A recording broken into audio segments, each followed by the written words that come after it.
Welcome to Within, a special episode of the Leader's Way podcast. I'm Brandon Nappy. It's wonderful to have you here. For our regular listeners, this is a new segment. If you're new to the podcast, well, then this is new anyway. But Within is a special segment of the Leader's Way that focuses on the creative process, the healing journey, the spiritual life, a place where we talk to creatives and artists and musicians and spiritual teachers and mental health professionals as we ask all the big questions about what it means to be human, what it means to seek healing, what it means to seek the divine. You know, I just got back from Narragansett, from the beach in Rhode Island, where we've vacationed for years and years, about 25 years. This beautiful ritual of returning to the same spot, the same little cottage near the beach. And over the last few years, walking has become a really important part of my spiritual practice. I've always walked, but self-consciously these days, walking every day has become where I reflect, where I meditate and practice mindfulness, a place where I pray, a place where I discover the deepest questions that I'm asking, where I wrestle with the things that are unresolved in my life. Maybe this is true for you as well. And I'm thinking that I probably first discovered intentional walking as a kind of reflective or even spiritual practice when I was living abroad in Rome, which I was blessed to do for about a year. Live right in the historical center, just a few blocks from the Pantheon. And in the evening, I would go and I would sit on the steps of the fountain just in front of the Pantheon, and I would watch as families, as friends, people at all stages of life, teenage boys, arm in arm, walking and talking. And so I embraced this practice, and every evening I would stop my homework and I'd go out and through the streets and I'd walk, often by myself, as I reflected and prayed and meditated. And that practice has always been with me. As I enter my 50th year, this practice of walking has become even more important, so much so that I feel really called to go on a pilgrimage somewhere in the world, to take a week or more and walk every day. And so I discovered a person who's written a book about this, a person who's also a writer, who's a creative. This is Joanna Penn, who's done exceptional work helping writers and creative people to find the book that's within them. And she's written a beautiful book on how to go on pilgrimage and the kinds of questions to ask yourself while being on pilgrimage. And I actually discovered Joanna Penn's work through her podcast, Creative Penn podcast, because I started writing the book of my heart, a book of daily meditations. It started out as a book for my daughters to help them understand what I believe spiritually in a world, to help them navigate a world that's totally insane, that's totally gone off the rails. And so I started listening to Joanna's podcast because it's a podcast for writers, and I discovered her love for walking and for pilgrimage. So I'm so excited that she's joining us on the podcast. So if you're a person interested in writing, in the creative process, if you're interested in theology, in history, in cathedrals, in adventure, if you're interested in pilgrimage or maybe pondering walking the Camino or some of the other pilgrimage routes, I'd highly recommend that you listen to Joanna Penn's podcast and you listen to her book. There's this wonderful quote that she starts the book by from Augustine: "Solvitur ambulando." It is solved by walking. Things have a way of resolving themselves, becoming clearer when we walk. I've certainly learned that. So I hope you enjoy this episode and this conversation with Joanna Penn. She's so gracious and wise. She's a person of deep intellect, deep curiosity. And let me tell you a little bit more about her, because she's so humble, you'd never know about the sort of depth of accomplishment. So I'm going to read just a bit of her bio here. She's an award-winning New York Times and USA Today best-selling author, She's an author in both fiction and nonfiction. She's sold over 1 million books to readers in 176 countries. Her work has been translated into 5 languages. She's an independent author, and she's been a real trailblazer in the world of indie publishing, self-publishing. In 2018, she was named Publishing Commentator of the Year by Digital Book World. She's also the host of the Creative Penn podcast. Her podcast has been downloaded over 10 million times in over 200 countries. It's just amazing. And she's one of these people you're just so happy for her success because she's so kind, so gracious, and she offers so much value and practical insight in service to this community of writers. She's based in Bath, England now. She's lived in Australia and New Zealand. And her notable works include an arcane action-adventure thriller series. Today we're going to be looking at her book called Pilgrimage. I hope you enjoy this episode. Happy walking, everyone.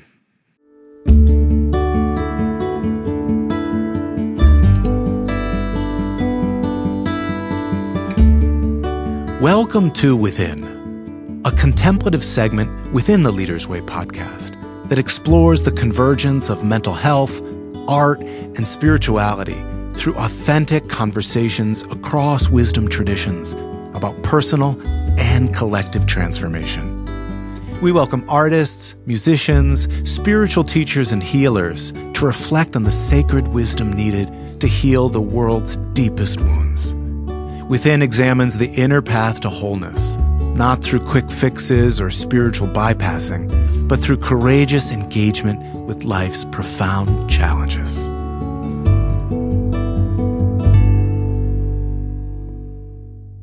Joanna Penn, welcome to Within and the Leader's Way podcast. It's just a delight to have you here.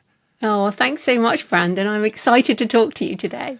I am actively controlling all of the fanboy urges. I know that your downloads, I think, just went over.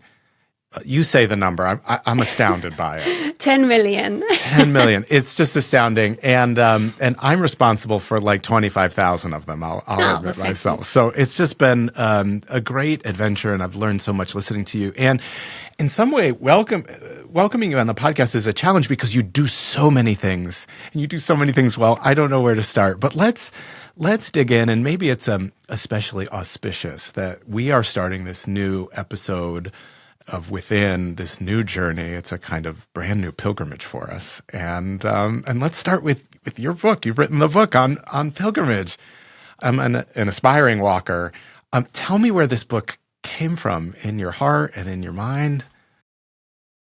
In my teenage years, around the time that The Pilgrimage by Paulo Coelho came out, sure. I started to hear about the Camino de Santiago. I'm obviously British, you can tell by my accent. And so this is a sort of, if people don't know, a sort of famous European medieval pilgrimage that has sort of had a resurgence with secular walkers as well as Catholics looking to get to walk hundreds, sometimes over 1,000 kilometers to Santiago de Compostela, where the bones of the Apostle James lie. And so I heard of this, back in my teens. So we're talking 35 plus years ago. And I went on to do theology at Oxford. I've always remained a seeker, someone who loves the spiritual side of things, fascinated by cathedrals and questions of faith. And I was always looking for that side of things. And basically, the years went by as challenges of life, and every time a challenge in my life came up, I thought, shall I walk the Camino now? But I did other things, like I left the country, I travelled, I moved to Australia and New Zealand and did all these things. And then back in England, this was now sort of fast forward to the pandemic. We can all remember those times. And when I finally sort of thought about, if I died, and we all thought about that at the time, am I going to die? Am I going to get, we're all going to die, but if I get COVID and die, what will I be most annoyed about? And I was like, if I don't walk the Camino, I will just be so annoyed. I will be on my deathbed going, it's the one thing. I don't have regrets really, but that was a regret. And so that's really started me off again. I was sort of mid-40s. The questions of midlife, which again, I think we all wrestle with. So I was like, right, I'm going to walk it. I'm actually going to walk it. But then, of course, we couldn't travel at the time. And so I started by walking a couple of other ones here in the UK, the Pilgrim's Way from London to Canterbury, and then the St. Cuthbert's Way. And we can circle back to these, obviously. And then I walked the Camino. So that was my third pilgrimage over 3 years. And then I wrote the book. So it was a sort of a life change moment. It was a desperate need to find some meaning in a very difficult time in the world. And it was also a midlife necessity to get out there on my own and sort of walk off all of that stuff that we all had, I guess. But yeah, I mean, I think pilgrimage is something that if you feel called to and people will know what that feels like, then at some point you have to make time for it. How would you define that? Or maybe you actually already have, but this sense of calling. I think religious folks are accustomed to this language, but I think this is an experience that might be transcendent of religious categories, that we have this kind of pull, this kind of yearning. For you, it was in the form of this sort of question or yearning that wouldn't go away. Am I hearing that right? Yeah, but I think this is, as you said, it's in other areas of life. So I'm a writer. I know you're writing a book of your heart. And I feel the call to write a book is similar. There's this almost this thing within you that says, I really want to do this. Like, why is that the thing you're choosing to do over something else?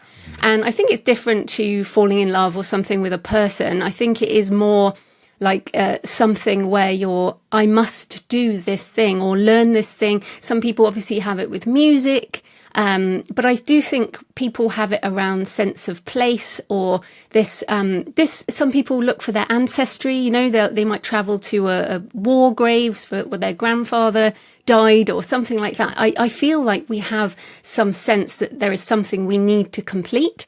I don't know. What do you think that the writing a book need fits with this same sense of calling? Oh, thank you for the question. It's what happens when you invite a podcaster on a podcast, right? We actually have a real conversation. You know, the way I would name it for myself is that it's the thing that I can't not do, that it's almost cellular and gravitational. And I notice myself struggling and suffering to the extent that I don't follow the prompting or the yearning, or right. This is what happened when I started writing a year ago. But I have this sense in myself in terms of going on a pilgrimage. And actually, the pilgrimage to Compostela was the first one that I was tracking. And then you taught me about these other littler ways. And I wonder if you can lay out these other two for folks, because they're options and they're probably different personalities, I presume, that these paths bring. Can you lay these out for us, for someone who might be like myself, trying to discern, where do I start? Do I kind of go in for the whole enchilada and fly to France? Well, do you know, I am so grateful that I couldn't just go and do the Camino, because as has always been true throughout history, pilgrimage is an industry. And, you know, religion is an industry. The great religious sites throughout the world, whatever the religion, are places of tourism as well as religious meaning. So the Camino de Santiago, certainly Santiago de Compostela, there's a lot of tourism and pilgrimage tourism. If you want a wilderness, that walk is not it. So the St. Cuthbert's Way, really interesting. So if people don't know, St. Cuthbert was 7th century. He was a monk, and he became the bishop of this Northumberland, which is in the northeast of England, on this island called Lindisfarne. There are places, again, the spirit of place. This is a tidal island. It's very powerful. Like, I'm getting goosebumps again. The walk across the sands to Lindisfarne was probably one of the most spiritual moments of my life. Well, spiritual hour or two, because you're walking across the sands to this island, and it felt out of time. I felt like I could have been 1,000 years ago. And that walk was one of the hardest things I've ever done and the most meaningful. And I would say that wilderness, and it comes from the south of Scotland across to Lindisfarne, and it really is much harder physically than the Camino, where there's a lot of support. Like, you can get coffee every 5 minutes on the Camino. You can buy. Tell me there's not a Starbucks on the way.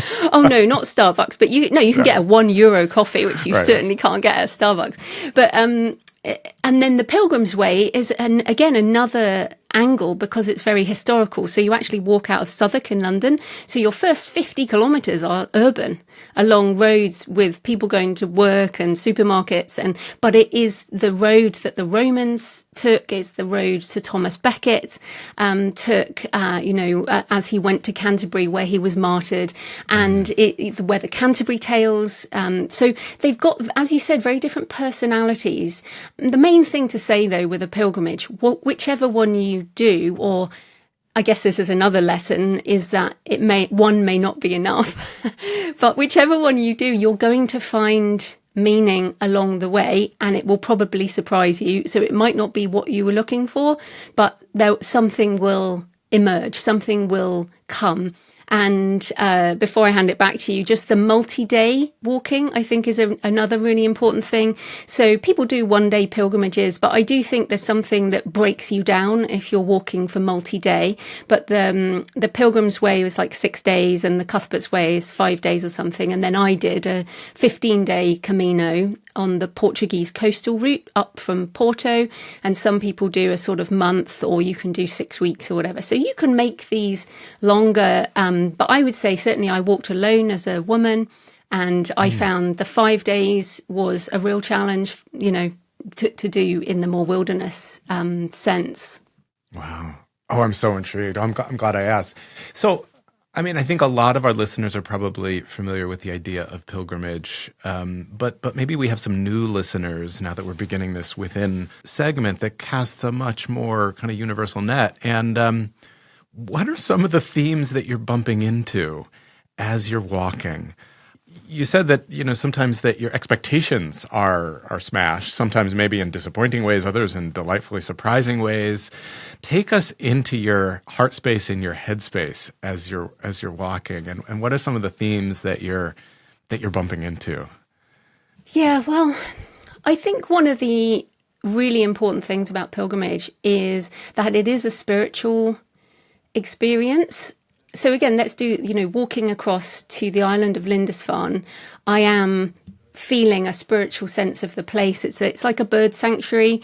The seals were singing that day, which I was like, what is that sound? And again, the feeling of being out of time. So on one sense, I'm kind of above my physical body. And yet I am walking, the tide has gone out, and I'm walking with my walking shoes on because I had blisters, so I wasn't going to do it barefoot through the sand. But my feet are wet and cold. I'm carrying this pack on my back. I've been in pain for days. These pilgrimages are very physical experiences where you're carrying weight. And also that particular one, I was carrying too much. And I feel like this is a real metaphor for life. Oh my God. Is that, if you're carrying too much physical stuff, whatever that may be, and emotional stuff, it will be heavy and you will be in more pain. And so one of the lessons, I guess, of pilgrimage is try and leave more stuff behind and travel light. So I guess that's one of the lessons. And there's a verse in Ecclesiastes, which is one of my favorite books of the Bible. And it's something like, God tests us so that we may know we are animals. And I'm like, pilgrimages, walking for multi-days, you're smelling, you're sweaty, you need food, you need water, and you're like, oh, I want to be so spiritual. But actually, you're just this physical body walking across the face of the world. And I guess that's another part for me, is this sense of perspective. Because if you're reading a map, a physical map, and you can just see how tiny you are on the face of the earth, and it helps you put your life into perspective, your problems into perspective. And for, I guess, one of my things that I always focus on is memento mori, remember you will die. And that helps as well, I think. And at this particular moment where I was in a lot of pain one morning, and I just thought, I don't think I can carry on. I'm just broken. And then I remembered that one day I will be truly broken and I will not be able to walk the Camino. And I hope that is many decades away. But I thought, right now I can do this. I can pull myself together, take some painkillers and get on with it. But certainly memento mori, I think, came up a lot on these walks. I mean, you do a lot of spiritual retreats and things like that. Is walking and physical practice part of those? Oh, it long has been. Yeah, it has been even before I was conscious that it was a practice. I've always been a walker and a mover. When I spend, long periods of time in monasteries, both Christian monasteries and Zen Buddhist monasteries, walking meditation became really, really important. But I think it was when I was living in Rome, and I would see in the evenings these families or best friends come into the streets for their evening passeggiata, and they would walk arm in arm.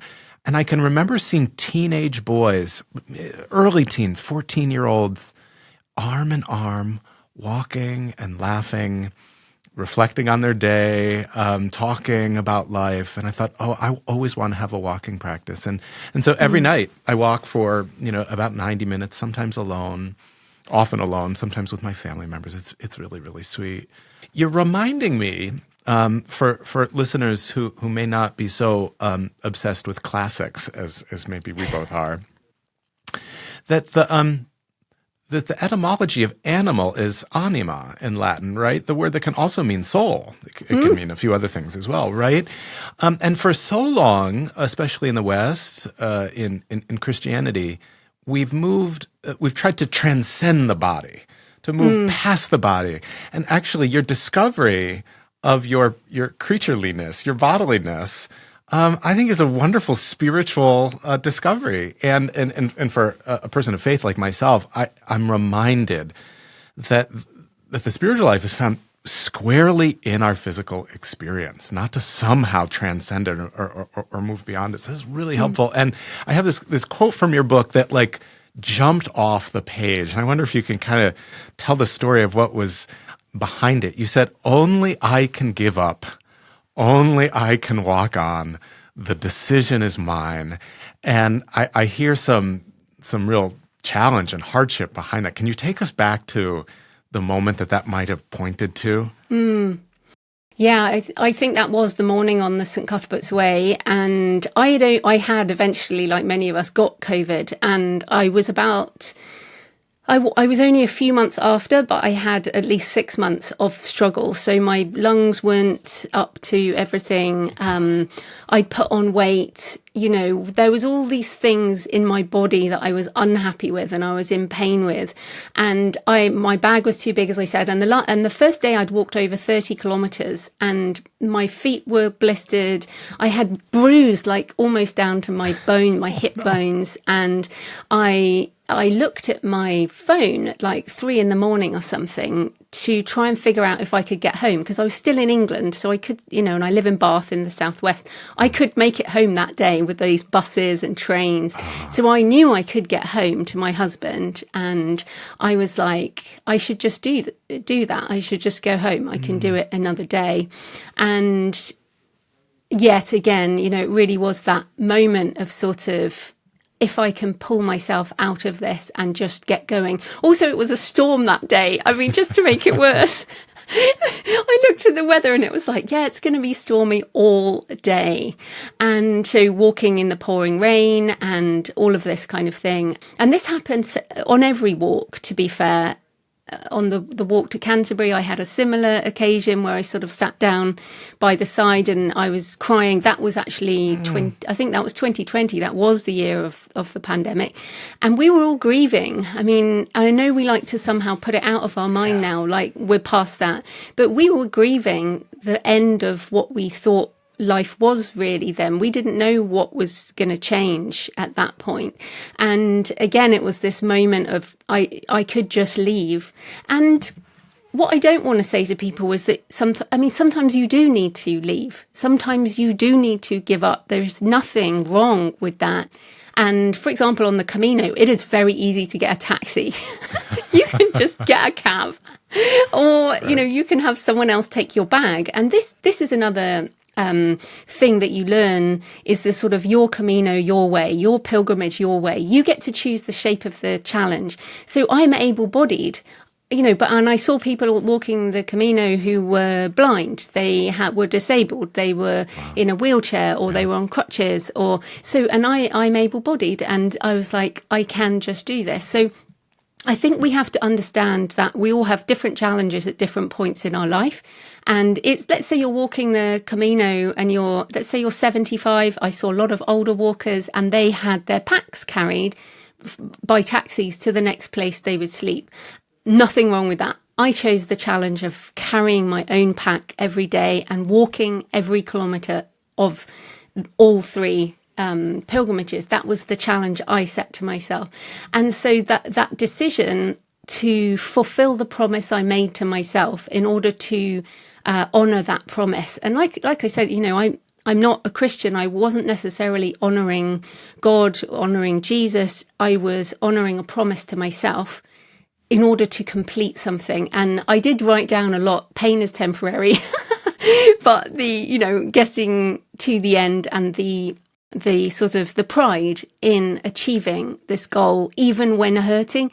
And in fact, because of hurting, because if it's too easy, it's not a pilgrimage. I don't know. What do you think about that? Well, I think it's just an inevitable part of life, isn't it? That we have to determine how we will work with pain. And in some moments it's more intense than others, but it's the primary question of life. Like, what's your relationship with pain, and how do you handle your pain? And gosh, if you zoom out and look at the world, I think it's clear that we're doing a very bad job of healing our pain, whether we're religious folk or not. Right? We have the evidence of unprocessed, unhealed wounds that are then multiplied out into the world. And so, what's really important for me as a person who does a lot of spiritual teaching inside Christian spaces and Buddhist spaces and secular spaces is that we get really honest about our relationship to pain, because it's not just about our own private well-being and inner peace. Right? Our wounds get multiplied and radiate outward into the world. So this question of pilgrimage isn't just sort of a private quest, I think. And I think it's in some way a gift to yourself, but by extension to the world, that you return maybe more integrated, maybe more whole, maybe a little less irritable. Do you see the kind of personal and the collective connected in that same way? Yeah, and I was thinking as you were saying that, it's not just our relationship to pain, it's also our relationship to comfort, which is kind of on the other end. But I feel like sometimes we think life should be so comfortable. In our houses, we make the temperature nice and we have hot water all the time or whatever, and we can get the specific coffee we like and the food that doesn't upset our tummies, and, all this stuff we do to make everything comfortable.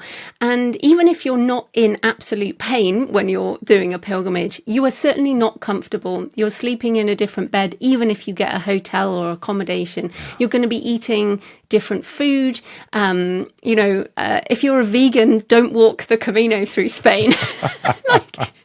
You end up eating stuff because you are hungry, although, you're just like, I just need to eat. I'm hungry. And so you have to change your idea of what comfort is. And like I said, you on a multi-day walk, you are going to walk in weather which is not comfortable. There were several days, certainly I walked in the autumn in England, rain, cold, days and days of rain. Oh, really? And it's not comfortable, but you learn things in those situations. I remember once I had, you have to get food where you can and kind of put it in your pack. And I was huddling actually in a church sort of doorway trying to eat my sandwich in the rain. And I was like, but I remember it as a sort of a happy moment because it was just funny, sitting in this churchyard in the rain, trying to eat a bit of sandwich. And, the weather is part of it. So I feel like that's also something to consider. When you come home from pilgrimage, you are suddenly grateful for the comforts that you have at home, which again, gratitude, as we all know, is so important, and the wonderful gifts we do have in our daily lives and that you perhaps forget. And then when you go away, for example, having a hot shower, Again, sometimes this doesn't happen. And you just think, wow, I really love a hot shower and a nice coffee. And that is a simple life. And I think pilgrimage can teach you that, is that you can be happy with a simpler life. And we need to get back to that too. Oh my gosh.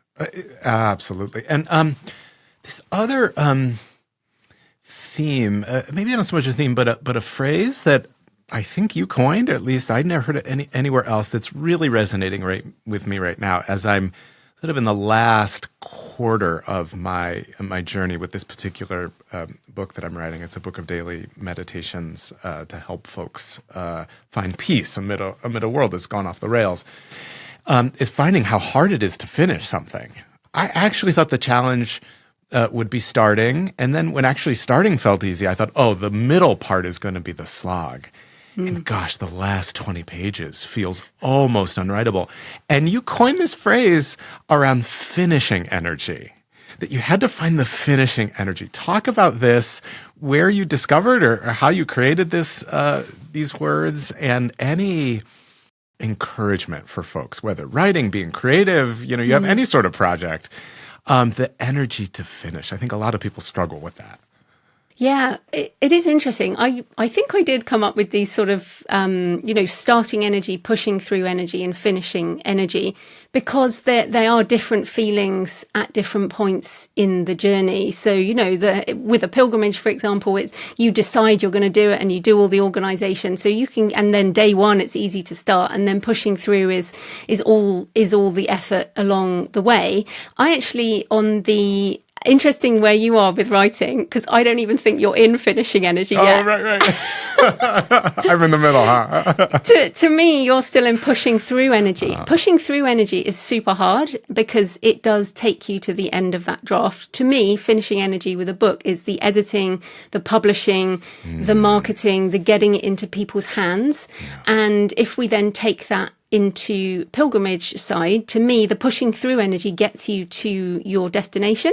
So I got to Santiago de Compostela. I finished the 3 pilgrimages. For me, the finishing energy around that was actually doing the book, the amount of processing along the way. And it's really the integration of finding the lessons learned and then not just leaving them aside, just actually trying to integrate them into your life. So coming back to your question and around the book, I do think that the ending of a book is hard to write, and often it can be related to the beginning of the book. So that might be a tip for you, is that many books are circular.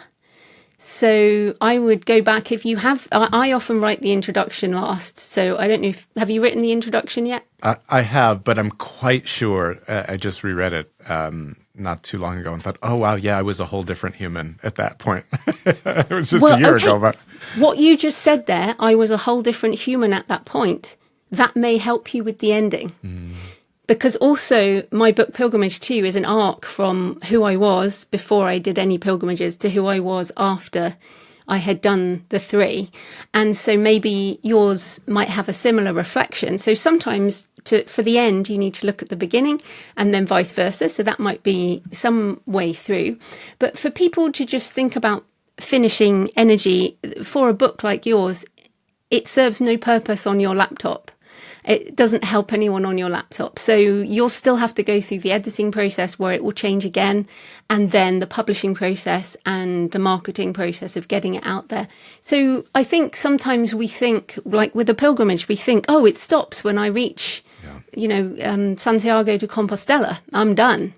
But you really are not. And it's that time. I'm really glad, and a recommendation for people on pilgrimages is to make sure you schedule at least a day in the place where you finish, preferably, a couple of nights, so that it's not just have a shower, get some food, and then go home the next day. Like, you actually almost need to settle. And just coming back to the theme of memento mori, the day I finished my Camino was the day of the Queen of England's funeral. And she had died during my pilgrimage, and her funeral was after I arrived. And what was so crazy is that 3 years before that in Canterbury, I had seen her statue which had been added to the wall of Canterbury Cathedral, and she had been alive then. And I remember looking at this statue going, I'm alive in the reign of Queen Elizabeth II. And then she died during, my pilgrimages. But when you look at Canterbury Cathedral, there are kings there from 1,000 years ago. Right. And again, I got this visceral sense of I am standing in history. And this is part of the wonderful thing. Obviously, I am a European. The wonderful thing about Europe is you are walking through history all the time. And that just gives you a real sense. I don't know, coming back to your book, does that help at all? Oh, my gosh, it definitely does, Professor Penn. I mean, and it reminded me because the students, when they're just about ready to graduate, they come to me with this panicked look on their face, like, I'm at the end. What do I do? Yeah. And often with, as you might remember, with a degree in theology, they might not be as marketable as they initially thought. Right? Even with a degree from Yale or Oxford, right? Like, what do I do with this thing? And so I remind them, you're not at the end. You're not at the beginning. You're somewhere in the middle. And of course, I encourage them to continue learning, right? There's just so much more to learn. Go learn something else. Go start a new journey, but keep moving. So I appreciate hearing that lesson, that reorientation that I try to offer my own students. I wonder, when you were at Canterbury, did you bump into our dear friend Robert Willis, who was the dean there at the cathedral? No. I think what was really funny, so again, recommendation for people, stay at the Canterbury Cathedral Lodge, which is inside the grounds. So, and you can go to Sung Evensong, which was one of the highlights of finishing the Pilgrim's Way. And you're right, you can go and ask for a blessing. But again, it was COVID times. Right. And so I went to Evensong, and all the chairs were single chairs spaced out more than 2 meters. So it was very strange because there was no sense of community like you would normally feel in a church, but also this is a cathedral. So, I mean, it's very big. But then the choir came out, and again, they were distanced, and that was very, very strange. But again, I remember it so clearly because the spiritual power of Sung Evensong after you've just walked all that way and you're exhausted. And so I actually did not seek a blessing as a pilgrim. I took my blessing as Sung Evensong, and which is the spiritual moment. And then the funny human moment was when I went to check in at the lodge. And the woman on the desk there, I had a massive, backpack and everything. I was like, I've just finished the Pilgrim's Way from London. And she's like, what time did you start this morning? And I'm like, because of course she got the train, which takes like an hour. And I'm like, no, it was 6 days.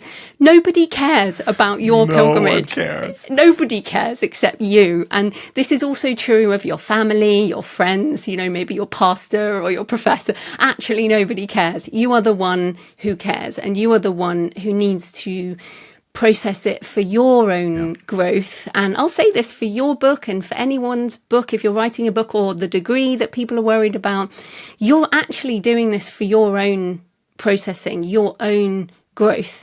And what is so wonderful, like the fact that we're having this conversation about my book Pilgrimage is, I mean, seriously, it's pretty niche. And I was like, no one's ever going to read this, but it didn't matter because it means a lot to me, and I'm so glad it touched you. And this is what we have to do, is put our lessons into the world, and somebody hopefully will find it and resonate with it, and it may help them too. Well, and what's one person's niche is a whole person's entire universe, right? And so it's really none of your business if it's niche or not. You have to do the work that you're called to do. I was just sharing a little video teaching on Instagram yesterday just about this. Like, your spiritual life is none of your business. This is Thomas Keating, the wonderful Trappist monks. He's like, you have to follow your calling, and the results, who it touches, the ripple effects, it's really none of your business. You have to create and follow your heart here. So I'm thankful that you create so much, and I'm thankful for this this wisdom around this reminder that no one else cares. Yeah. This is actually what I tell folks at the end of every single retreat right? They've had this big epiphany and an enlightenment, or they're just peaceful and on cloud nine.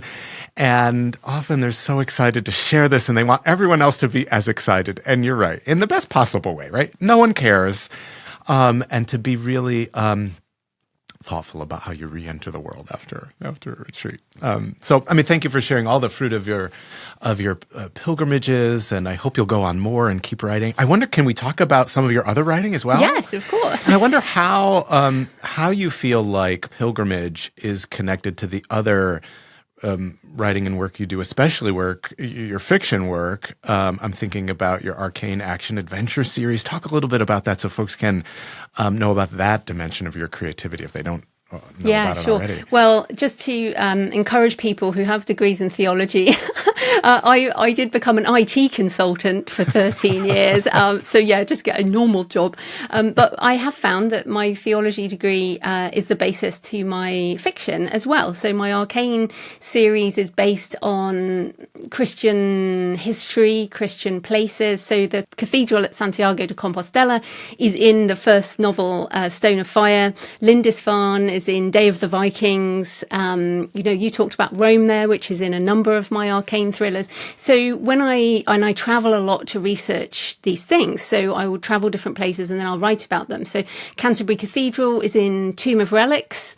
So I love to travel, and then I almost turn ideas into fiction, but as much of it is true as possible. So my recent Arcane thriller, Spear of Destiny, is based on the supposed spear of Longinus that pierced the side of Christ, which there is a sword like that in Vienna, and it is the one that Hitler took at the beginning of the Second World War. Oh, wow. Gosh, I didn't know that history. It's so fascinating because the myth is that whoever holds the Spear of Destiny controls the world. He actually lost it just before he killed himself.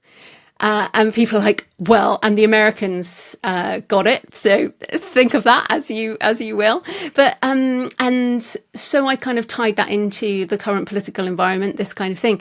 But I take my curiosity and my interest in theology, and then I turn that into a thriller. And you could, like, hopefully most thrillers and fiction, you can read it as a story, but you can also, I feel it's for curious people who like to know more about places. And I always do an author's note. So there's an author's note in the back of every book of mine, which essentially tells you what's true and where it comes from. Like Valley of Dry Bones, again, inspired by a verse from Ezekiel, sort of thinking about where these, I know some people say it's all truth, but there's a seed of truth and some fiction and some myth and some history and a lot of culture. And so, yeah, I think that probably helps. And so Pilgrimage was my first memoir and also helped me write deeper nonfiction. So I've also written a book called Writing the Shadow, which is a Jungian psychology sort of idea about going deeper into ourselves. And so that's also what I encourage people to do. And I know you'll be doing in your book, which is really mining that deeper side of yourself that you might be hiding a lot of the time. But if you bring that out, it's surprising how much that will touch other people. What I love about your path is you began in theology. You went into corporate space, you dove into creativity, and you've been so entrepreneurial. And even the word entrepreneurial is one that I was often hesitant to apply to myself. I thought it was the antithesis of being spiritual or being heart-based. Can you talk a little bit about this? Because I think of some of the themes that I would offer back to you as a great listener and digester of your creativity is a kind of permission not only to be creative, but to find ways of supporting the creativity that's sustainable over a lifetime. And I'm thinking right now of so many of our students, again, who are wondering, gosh, what do I do with this? And who might have had this baggage around the entrepreneurial spirit, right? Because folks often come to divinity school not because they're entrepreneurs, because they have these profound questions about life and God and the mystery of what it means to be human.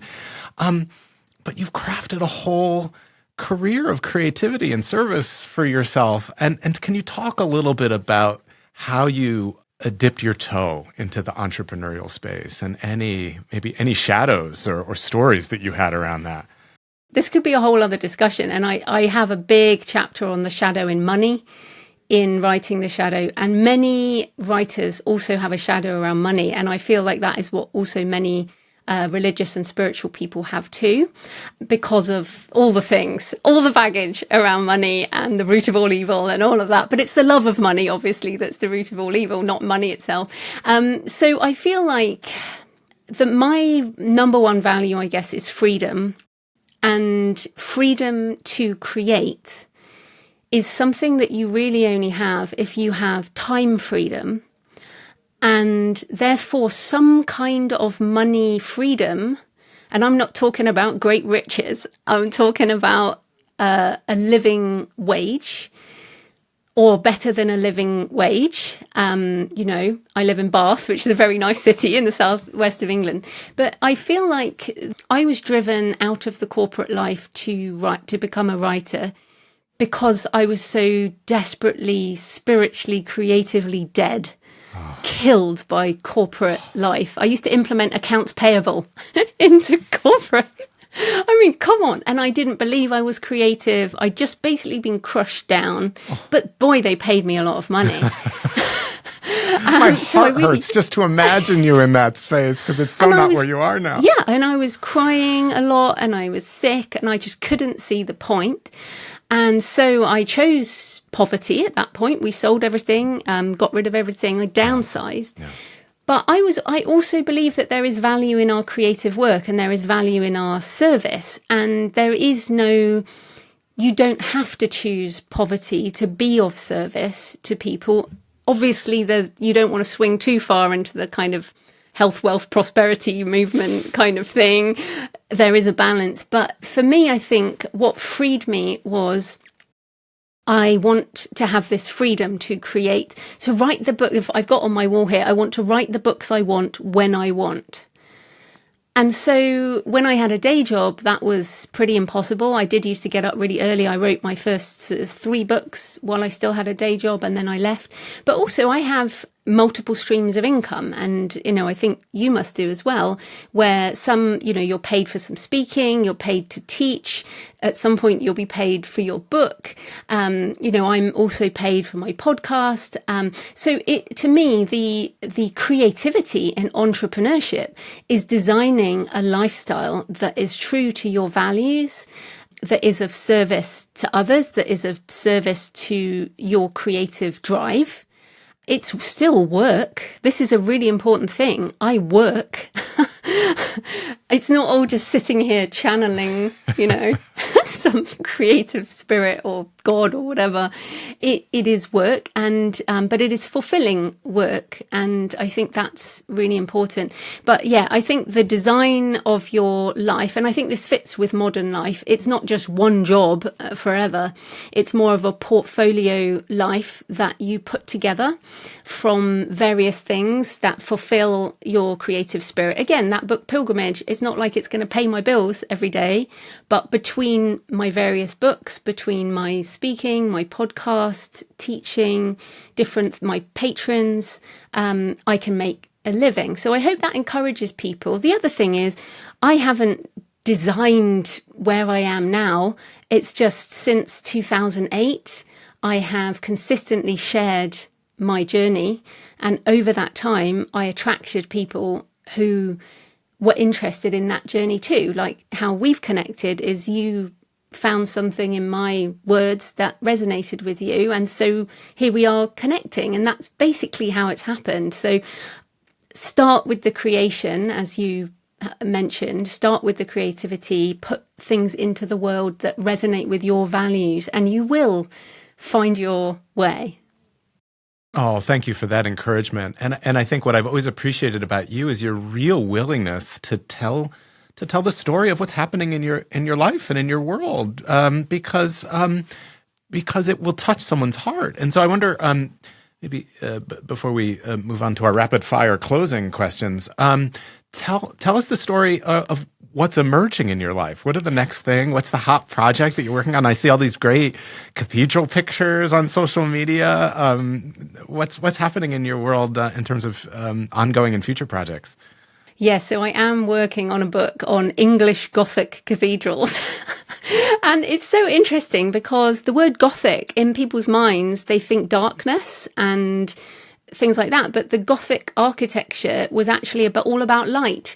It's when light, these pointed arches, huge stained glass windows, huge vaulted ceilings, and cathedrals became these wonderful light-filled places, which changes the nature of architecture from the sort of Norman/Romanesque. And anyway, English Gothic cathedrals, I feel a sense of spirituality in them, and I'm obsessed with the beauty of place and how that affects us spiritually. But also I'm pretty obsessed with stone masonry and how stone is obviously, there's a lot of resonance with spiritual metaphor, but I thought that these cathedrals represented longevity and how things last. And as I've gone into it more and more, I've discovered that the job of a stonemason is replacing stones in these ancient cathedrals. So this cathedral might be 800 years old, and yet a lot of the stones have been replaced over and over again. So what does that mean? So I'm really fascinated by these questions. I want it to be a photo book. It will be on Kickstarter at some point, which is another entrepreneurial thing. But so that's something I'm obsessed with. I've also got a short story series, The Buried and the Drowned, which is sort of dark. And in fact, the very first story is set at the Black Church in Búðir in Iceland, which is the latest thing I've written, and is about a man who goes to question his faith at the ends of the earth, basically, and is about the theme of deep time and what about the elements that existed before humans, before faith, before the questions of why we're here. And that place in Iceland is super ancient. And there is something else. I thought I would tell you this. I haven't really talked about it yet, but I'm starting another degree. So to encourage people, I'm doing this master's in death, religion and culture at the University of Winchester. So that's going to be interesting. Oh my gosh, I'm so excited for you. Sign me up. A master's in death. I mean, just to be able to say that. You're a master's degree in death. Oh, I thought it'd be cool. I can't wait to see the creativity and the learning that emerges from that. I mean, so much of our culture wants to look away from death, exactly. Right? Yeah. And so was a great courage to lean into it. So, we'll be cheering you on, and please keep the cat pictures coming too. We love seeing. My cat's been snoring next to me, so I hope that doesn't come out. But again, I guess I just want to encourage your listeners and anyone. I felt a need to lean into this, and again, this kind of calling to go deeper into something that most people turn away from, as you said. And I don't know what will come of it. I think that's the important thing. It's not like I'm going to get a job in this area or whatever. It's that I don't know what will come, but I am curious. And I feel like at this point in history, our curiosity means so much. So yeah, let's lean into that wherever that may lead, and we'll figure it out, we'll figure it out. We'll figure it out. It's none of our business, right? All right. We always, on the Leaders Way podcast, we close with some rapid fire questions so that we give the people what they want, things about you that perhaps you haven't yet revealed. So here are our 5 closing questions. What do people most misunderstand about you or what you do? Yeah, I think people think the job of a writer is just kind of swanning around writing in cafes and the money just rains down on you. But the reality is, it is a job. You still have to do all the publishing side, the marketing, the email, the business admin. So, again, and if you work in a church or something, it's the same thing. I mean, there's all this life admin. So yeah, being a writer is wonderful, but it is also a job.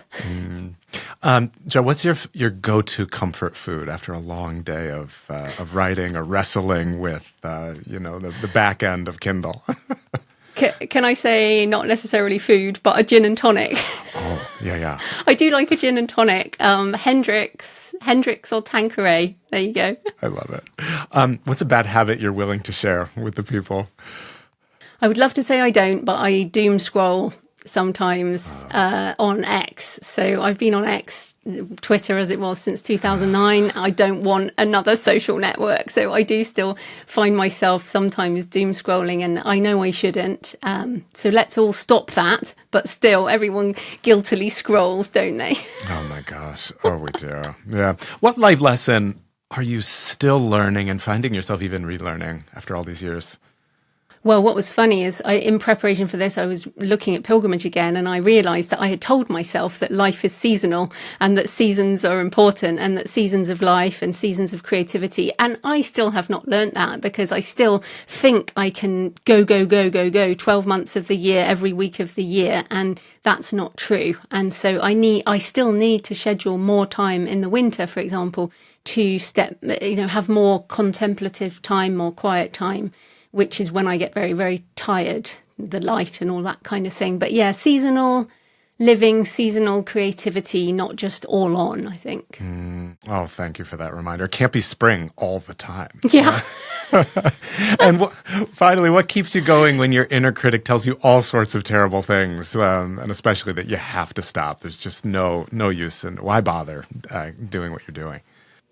Yeah, do you know, I have discovered the power of naps and sleeping. I mean, basically, if I feel, because I'm default positive person, if I feel like super negative, everything's really bad, what is the point? Like, this work is terrible, blah, blah, blah, the world is going to hell, then I tend to find that if I go to bed for a few hours, that actually really helps. And so obviously sometimes it's more rest and walking and everything, but literally sometimes for me just going to bed for a few hours makes such a difference. And I do think that a lot of people probably do need to look at their sleep hygiene and their rest, and it's amazing how much better you feel. Oh my gosh, when in doubt, take a nap. Take a nap, yeah. Joanna Penn. Joanna, you've brought so much light and wisdom and insight and humor into my life. It's just an honor to be able to say thank you. I know that's been the case for so many, millions, literally millions of people. So thank you for what you do. We hope that you'll keep doing it. Let us know if we can be supportive to you in your important work in some way. Everyone go out and listen to the podcast, The Creative Pen. Read all the books, and just thank you for you. Thanks for joining us on Within. Thanks so much for having me, Brandon. And I have another podcast called Books and Travel that people might be interested in. And I have quite a lot of episodes on pilgrimage, both my own and also interviewing other people. So that's Books and Travel. Great. We'll see you on the interwebs. Thank you.